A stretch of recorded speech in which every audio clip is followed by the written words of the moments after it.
中金资本董事长失联1周，在北京，这个消息比寒潮来的还要突然。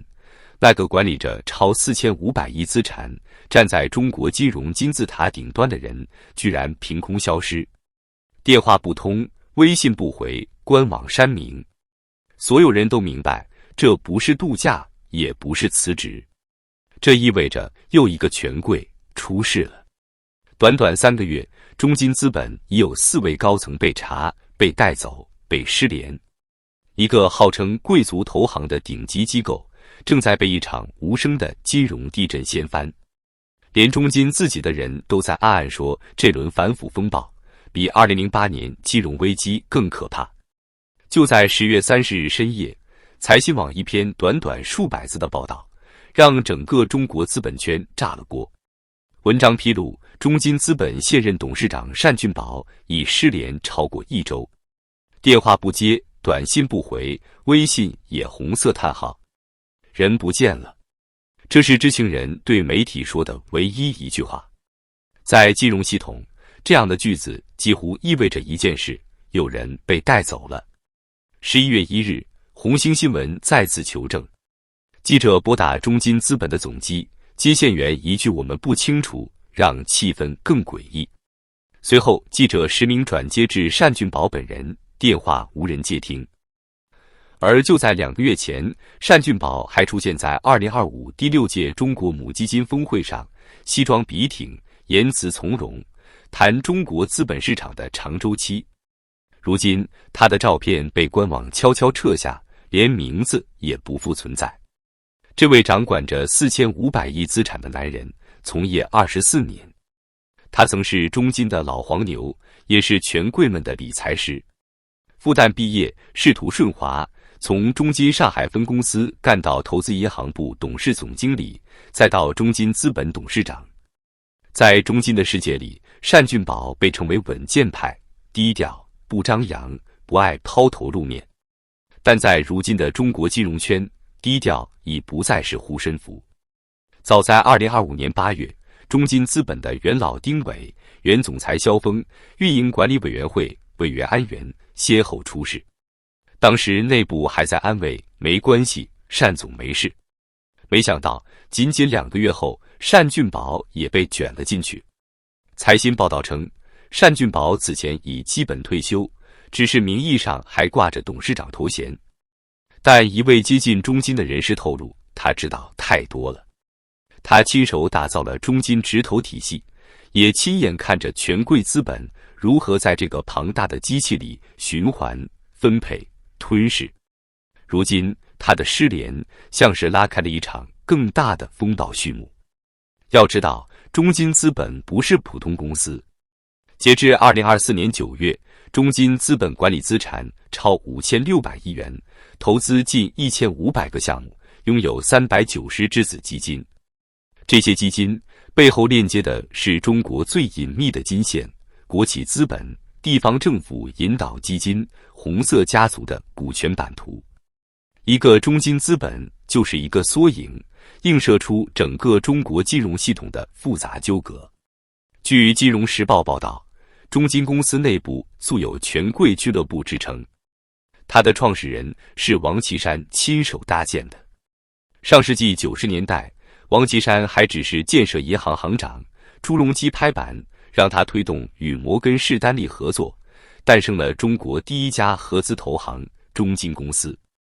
那一年，中国资本市场刚起步，而中金天生就带着红色血统。2000年，朱镕基之子朱云来进入中金公司。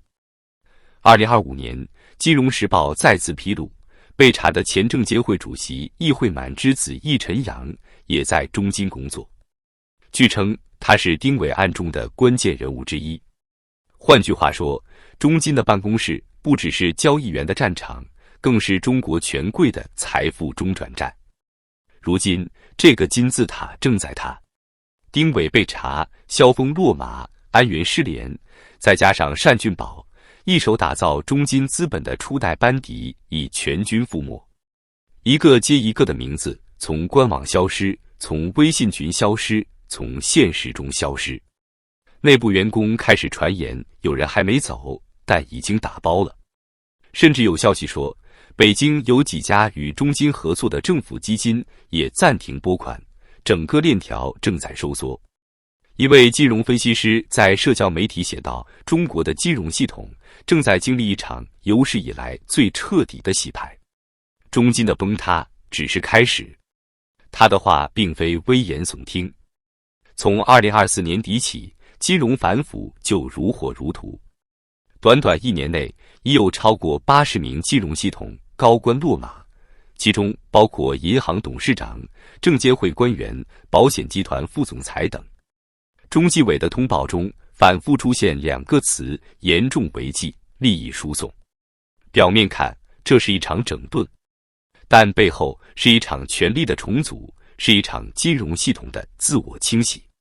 谁掌握了资金流，谁就掌握了权力。如今，金融反腐的刀已经从地方国企挥向最核心的金融寡头，连中金这样的红色投行都保不住，谁还能自信地说与我无关？更令人心惊的是，这场清洗带来的不只是个别人的坍塌，而是整个金融信任体系的崩溃。当一家管理数千亿资金的机构，其高层一个个消失，投资人开始恐慌，企业项目暂停，地方政府的融资计划也被迫搁置。有人形容现在的金融圈像踩在薄冰上，每走一步都听得到裂纹。过去10年，中国资本市场经历了3次大洗牌，一次是股灾，一次是房企暴雷，而这一次是金融人自己塌了。在互联网时代，钱能生钱的神话支撑了太久。中金资本曾经被誉为中国最赚钱的母基金，光是2021年就投资了170多个项目，收益超100亿。如今，它成了新的烂尾故事。人们突然意识到，所谓金融贵族，其实也只是体制的棋子。在体制稳定时，他们是改革先锋；在风向突变时，他们就是牺牲品。从朱云来到丁伟，从易晨阳到单俊宝，一个个名字连成的，不只是中金的家族谱，而是中国金融的病历单。有人说，中金资本的问题不是今天才有，它是过去30年权力与资本结合的产物。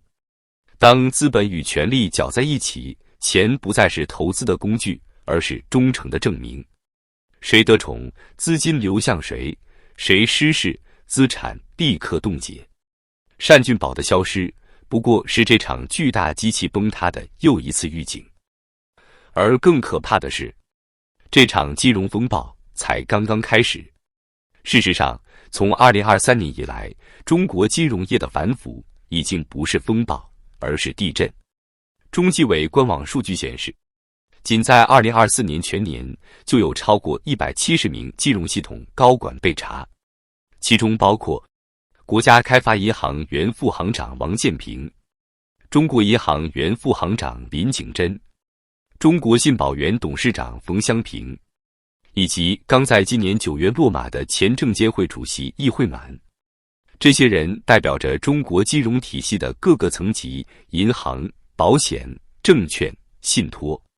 换句话说，权钱体系的每一根神经都在被切断。